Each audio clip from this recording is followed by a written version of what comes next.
Hi champions, welcome to ಸ್ಪರ್ಧಾ ಗುರುಜಿ YouTube channel.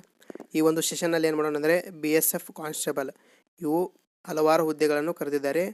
ಪುರುಷರು ಮತ್ತು ಮಹಿಳಾ ಅಭ್ಯರ್ಥಿಗಾಗಿ ಹಲವಾರು ಹುದ್ದೆಗಳಿದ್ದಾವೆ. ಇದು ಜನರಲ್ ಡ್ಯೂಟಿ ಆಗಿರೋ ಕಾರಣ ಕ್ರೀಡಾ ಅಭ್ಯರ್ಥಿಗಳಿಗೆ ಮಾತ್ರ ಅವಕಾಶವಿದೆ. ಇದರ ಸಂಪೂರ್ಣ ಮಾಹಿತಿಯನ್ನು ಈ ಒಂದೇ ವಿಡಿಯೋದಲ್ಲಿ ತಿಳಿಸಿಕೊಡುತ್ತೇನೆ. ನೀವೇನು ಮೊದಲೇ ಬಾರಿಗೆ ನಮ್ಮ ಚಾನಲ್ ನೋಡ್ತಿದ್ರೆ ತಪ್ಪದೇ ಸಬ್ಸ್ಕ್ರೈಬ್ ಮಾಡಿ ಮತ್ತು ನಿಮ್ಮ ಸ್ನೇಹಿತರಿಗೆ ಶೇರ್ ಮಾಡಿ. ನೋಡಿ ವಿದ್ಯಾರ್ಥಿಗಳೇ, ಮೊದಲನೇದಾಗಿ BSF ಕಾನ್ಸ್ಟೇಬಲ್ ಅಂತ 2026ರಲ್ಲಿ ಹಲವಾರು ಹುದ್ದೆಗಳ ನೋಟಿಫಿಕೇಷನನ್ನು ಮಾಡಿದ್ದಾರೆ. BSF ಅಂದರೆ ಬಾರ್ಡರ್ ಸೆಕ್ಯೂರಿಟಿ ಫೋರ್ಸ್ ಅಂತ ನಿಮಗೆ ತಿಳಿದಿರುವ ಹಾಗೆ BSF ಕಾನ್ಸ್ಟೇಬಲನ್ನು ಕರೆದಿದ್ದಾರೆ. ಇದರಲ್ಲಿ ಈ ರೀತಿಯಾಗಿ ಡ್ಯೂಟಿಯನ್ನು ಮಾಡಬೇಕಾಗುತ್ತದೆ. ನೀವು ಇಲ್ಲಿ ಮೊದಲನೇದಾಗಿ ಬಾರ್ಡರ್ ಸೆಕ್ಯೂರಿಟಿ ಫೋರ್ಸ್, ಇದರಲ್ಲಿ ಕ್ರೀಡಾಕೂಟದಡಿಯಲ್ಲಿ ಇದು ಮೇನ್ ಪಾಯಿಂಟು. ಕ್ರೀಡಾಕೂಟ ಅಂದರೆ ಯಾರು ನ್ಯಾಷನಲ್ಲು ಇಂಟರ್ನ್ಯಾಷನಲ್ಲು ಸ್ಪೋರ್ಟ್ಸ್ ಆಡಿರ್ತೀರಿ ಅವ್ರಿಗೆ ಮಾತ್ರ ಆನ್ಲೈನ್ ಮುಖಾಂತರ ಅರ್ಜಿ ಸಲ್ಲಿಸಲು ಅವಕಾಶವಿರುತ್ತದೆ. ಇನ್ನುಳಿದ ಅಭ್ಯರ್ಥಿಗಳಿಗೆ ಅರ್ಜಿ ಸಲ್ಲಿಸಲು ಬರುವುದಿಲ್ಲ. ಇಲ್ಲಿ ಯಾರ್ಯಾರು ಅಪ್ಲಿಕೇಶನ್ ಹಾಕಬೇಕಂದ್ರೆ ಪುರುಷ ಅಭ್ಯರ್ಥಿಗಳು ಹಾಕಬಹುದು, ಮಹಿಳಾ ಅಭ್ಯರ್ಥಿಗಳು ಕೂಡ ಆನ್ಲೈನಲ್ಲಿ ಅರ್ಜಿಯನ್ನು ಹಾಕಬಹುದು.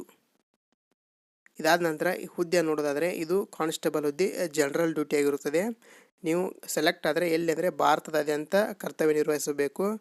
ಒಟ್ಟು ಟೋಟಲ್ ಹುದ್ದೆಗಳು 549 ಟೋಟಲ್ ಹುದ್ದೆಗಳಿದಾವೆ. ಇಲ್ಲಿ ಅಪ್ಲೈ ಮಾಡುವಾಗ ಏನು ಮಾಡಿದ್ದಾರೆ ಅಂದರೆ ಹಲವಾರು ನಿಮ್ಮ ಸ್ಪೋರ್ಟ್ಸ್ ಕೋಟಾ ಮೇಲೆ ವಿವಿಧ ಹುದ್ದೆಗಳನ್ನು ವರ್ಗೀಕರಿಸಿದ್ದಾರೆ.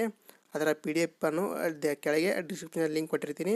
ಅಲ್ಲಿ ಕ್ಲಿಕ್ ಮಾಡೋ ಮುಖಾಂತರ ಡೈರೆಕ್ಟ್ PDF ಓಪನ್ ಮಾಡಿ ಅಪ್ಲೈ ಆಗ ನೀವು ಒಂದ್ಸಲ ಅಬ್ಸರ್ವ್ ಮಾಡಿ ಅಪ್ಲೈ ಮಾಡಿ. ಇದಾದ ನಂತರ ಇಲ್ಲಿ ನೀವು ನಿಗದಿಪಡಿಸಿರುವ ಶೈಕ್ಷಣಿಕ ಅರ್ಹತೆ ನೋಡೋದಾದರೆ ನೀವು ಯಾವುದಾದ್ರೂ ಒಂದು ವಿದ್ಯಾಸಂಸ್ಥೆಯಿಂದ 10ನೇ ತರಗತಿಯನ್ನು ಪಾಸಾಗಿರಬೇಕು. ಇದರ ಜೊತೆಗೆ ಕ್ರೀಡಾ ಸರ್ಟಿಫಿಕೇಟ್ ಕೂಡ ಇರಬೇಕು. ಇಲ್ಲಿ ಯಾವ ರೀತಿ ಸೆಲೆಕ್ಟ್ ಮಾಡ್ತಾರೆ ಅಂತ ಎಲ್ಲರಿಗೂ ಕುತೂಹಲ ಇರ್ತೈತಿ. ಅದನ್ನು ಕೊನೆಯದಾಗಿ ತಿಳಿಸಿಕೊಡುತ್ತೇನೆ. ಇದರ ಜೊತೆಗೆ ನಿಮ್ಮ ಅಭ್ಯರ್ಥಿಯ ವಯಸ್ಸನ್ನು ನೋಡಬೇಕು. ಅಭ್ಯರ್ಥಿಯ ಕನಿಷ್ಠ ವಯಸ್ಸು 18 ವರ್ಷಗಳಾಗಿರಬೇಕು.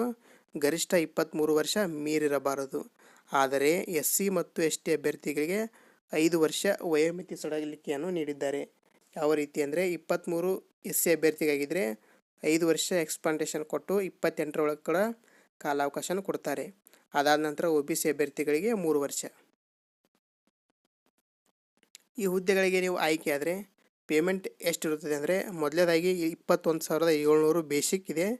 ಇನ್ನು 8th ಪೇ ಅಪ್ಲೈ ಆದ ಕೂಡ ನಿಮಗೆ ಹಲವಾರು ರೀತಿ ಅಲೌನ್ಸಸ್ ಸೇರಿ ಟೋಟಲ್ ಆಗಿ ಫಸ್ಟ್ ಪೇಮೆಂಟ್ 40,000ರಿಂದ 50,000 ಮಟ್ಟ ಅಮೌಂಟನ್ನು ಕೈಗೆ ಸಿಗ್ತೈತೆ ರೀ.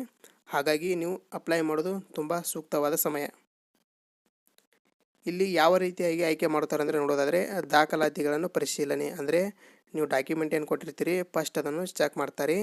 ಇದಾದ ನಂತರ ಫಿಸಿಕಲ್ ಸ್ಟ್ಯಾಂಡರ್ಡ್ ಟೆಸ್ಟ್ PTS ಮಾಡ್ತಾರೆ. ಇದಾದ ನಂತರ ವೈದ್ಯಕೀಯ ಪರೀಕ್ಷೆ.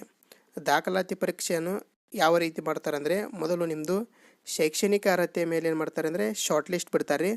ಆ ಶಾರ್ಟ್ ಲಿಸ್ಟ್ ಮುಖಾಂತರ ಸೆಲೆಕ್ಟ್ ಆದವ್ರದ್ದು ಡಾಕ್ಯುಮೆಂಟ್ ವೆರಿಫಿಕೇಷನ್ ಮಾಡ್ತಾರೆ. ಇದಾದ ನಂತರ ನಿಮ್ದು ಏನು ಮಾಡ್ತಾರೆ ಫಿಸಿಕಲ್ ಟೆಸ್ಟ್ ಇಡ್ತಾರೆ. ಅಲ್ಲಿ ಪಾಸ್ ಆದವ್ರನ್ನ ಫೈನಲ್ ಮೆರಿಟಲ್ಲಿ ಸೆಲೆಕ್ಟ್ ಮಾಡ್ತಾರೆ.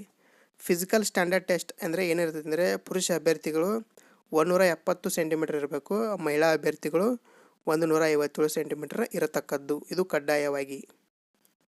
ಇಲ್ಲಿ ಜನರಲ್ ಅಭ್ಯರ್ಥಿಗಳು ಮತ್ತು OBC ಅಭ್ಯರ್ಥಿಗಳು ಯಾವ ರೀತಿಯಾಗಿ ಪೇ ಮಾಡಬೇಕಂದ್ರೆ ಆನ್ಲೈನ್ ಮುಖಾಂತರನೇ ಪೇಮೆಂಟ್ ಮಾಡಬೇಕು. ಕೇವಲ 159 ರೂಪಾಯಿಯನ್ನು ಪೇ ಮಾಡಿದರೆ ನಿಮ್ಮದು ಅಪ್ಲಿಕೇಶನ್ ಫೈನಲ್ ಸಬ್ಮಿಟ್ ಆಗುತ್ತದೆ. ಇದಾದ ನಂತರ ಮಹಿಳಾ ಅಭ್ಯರ್ಥಿಗಳು, ಪರಿಶಿಷ್ಟ ಜಾತಿ, ಪರಿಶಿಷ್ಟ ಪಂಗಡ ಅಭ್ಯರ್ಥಿಗಳಿಗೆ ಯಾವುದೇ ರೀತಿ ಫೀ ಇರುವುದಿಲ್ಲ. ನೀವು 100% ಎಲ್ಲರೂ ಕೋಟಾ ಅಭ್ಯರ್ಥಿಗಳು, ಕ್ರೀಡಾ ಕೋಟಾ ಅಭ್ಯರ್ಥಿಗಳು ಆನ್ಲೈನ್ ಮುಖಾಂತರ ಅರ್ಜಿ ಸಲ್ಲಿಸಿರಿ. ಡಿಸ್ಕ್ರಿಪ್ಷನಲ್ಲಿ ಏನು ಮಾಡಿರ್ತೀನೋ ಲಿಂಕ್ ಕೊಟ್ಟಿರ್ತೀನೋ ಅದನ್ನ ಕ್ಲಿಕ್ ಮಾಡಿದ ಕೂಡಲೇ ಡೈರೆಕ್ಟ್ ವೆಬ್ಸೈಟ್ಗೆ ಓಪನ್ ಆಗ್ತೈತಿ. ಅರ್ಜಿಯನ್ನು ನೀವು ಆನ್ಲೈನ್ ಮುಖಾಂತರ ಪೇ ಮಾಡ್ಬೋದು. ಫೋನ್ಪೇ ಅಥವಾ ಗೂಗಲ್ ಪೇ ಅಥವಾ ಡೆಬಿಟ್ ಕಾರ್ಡ್, ಕ್ರೆಡಿಟ್ ಕಾರ್ಡ್ ಮುಖಾಂತರ ಪೇ ಮಾಡ್ಬೋದು. ಇಲ್ಲಿ ಅರ್ಜಿ ಸಲ್ಲಿಸಲು ನಿಗದಿಪಡಿಸಿರುವ ಕೊನೆಯ ದಿನಾಂಕಗಳ ಬಗ್ಗೆ ತಿಳ್ಕೊಳ್ಳೋಣ. ಮೊದಲನೇದಾಗಿ ಅರ್ಜಿ ಈಗಾಗಲೇ ಪ್ರಾರಂಭವಾಗಿದೆ. ಹಲವಾರು ಕಾರಣಾಂತರದಿಂದ ನಮ್ಮ ವಿಡಿಯೋ ಲೇಟಾಗಿ ಬಂದಿದೆ. ಇದೊಂದು ಸಲ ಕ್ಷಮಿಸಿ. ಇದಾದ ನಂತರ ಅರ್ಜಿ ಸಲ್ಲಿಸಲು ಕೊನೆಯ ದಿನಾಂಕ ನೋಡೋದಾದರೆ ಜನವರಿ 15, 2026 ಕೊನೆಯ ದಿನಾಂಕ ಐತಿ. ಹೀಗಾಗಿ ಖಂಡಿತವಾಗಲೂ ಎಲ್ಲರೂ ಅಪ್ಲಿಕೇಶನನ್ನು ಹಾಕಿರಿ. ಇದೇ ರೀತಿ ಉಪಯುಕ್ತ ಮಾಹಿತಿಗಾಗಿ ನಮ್ಮ ಯೂಟ್ಯೂಬ್ ಚಾನಲನ್ನು ತಪ್ಪದೇ ಸಬ್ಸ್ಕ್ರೈಬ್ ಮಾಡಿರಿ. ನಿಮ್ಮ ಸ್ನೇಹಿತರಿಗೆ ಶೇರ್ ಮಾಡಿ. ಧನ್ಯವಾದಗಳು.